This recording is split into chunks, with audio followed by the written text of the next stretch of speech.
Well, welcome back to Nomadic Wandering Star.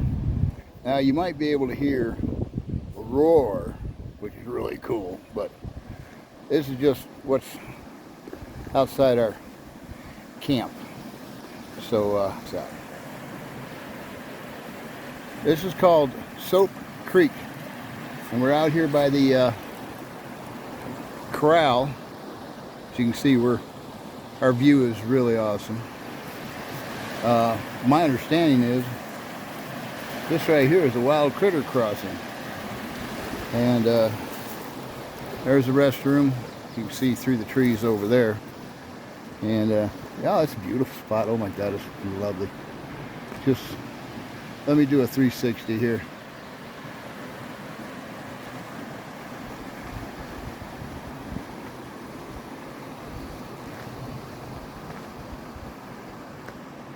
And we got us a fire going. Well, not really a fire. A little bit of a breeze, but we're doing charcoal. So you can look over right in that direction.